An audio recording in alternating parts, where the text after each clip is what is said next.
കോഴിക്കോട് നഗരത്തിൽ 400 കിലോയോളം നിരോധിത പുകയില ഉൽപ്പന്നങ്ങളുമായി കാസർഗോഡ് സ്വദേശി അബ്ദുൾ സാക്കിർ പിടിയിൽ. മൈസൂരിൽ നിന്ന് പുകയില ഉൽപ്പന്നങ്ങൾ കാറിൽ കടത്തുന്നതിനിടെയാണ് പിടിയിലായത്. പ്രതിമാസം 10 തവണയോളം സമാനമായ രീതിയിൽ പുകയില ഉൽപ്പന്നങ്ങൾ കടത്തിയിട്ടുണ്ടെന്ന് അബ്ദുൾ സാക്കിർ വെളിപ്പെടുത്തി. ഇന്നലെ രാത്രിയിൽ ഡാൻസ് ഓഫ് സംഘവും സിറ്റി പോലീസും പന്തരങ്കാവ് ടോൾ പ്ലാസയിൽ നടത്തിയ പരിശോധനയിലാണ് 400 കിലോയോളം പുകയില ഉൽപ്പന്നങ്ങളുമായി കാസർഗോഡ് കാളിമുഖ സ്വദേശി അബ്ദുൾ സക്കീർ പിടിയിലായത്. 10 ലക്ഷം രൂപ വരുന്ന ഹാൻസുകൾ 16 ചാക്കുകളിലായി ഷിഫ്റ്റ് കാറിൽ ഒളിപ്പിച്ച നിലയിലായിരുന്നു.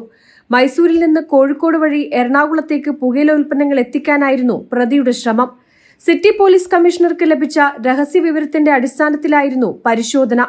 പ്രതിയെ ചോദ്യം ചെയ്തതിൽ നിന്നും മാസത്തിൽ 10 തവണയോളം ഇതേ രീതിയിൽ പുകയില ഉൽപ്പന്നങ്ങൾ കടത്തിയിട്ടുണ്ടെന്ന് പ്രതി പോലീസിനോട് പറഞ്ഞിട്ടുണ്ട്. പിടിയിലായ അബ്ദുൾ സക്കീറിന് ആരാണ് ലഹരി വസ്തുക്കൾ എത്തിച്ചു നൽകിയതെന്നതിലേക്കാണ് അന്വേഷണം പുരോഗമിക്കുന്നത്. ജനം, കോഴിക്കോട്.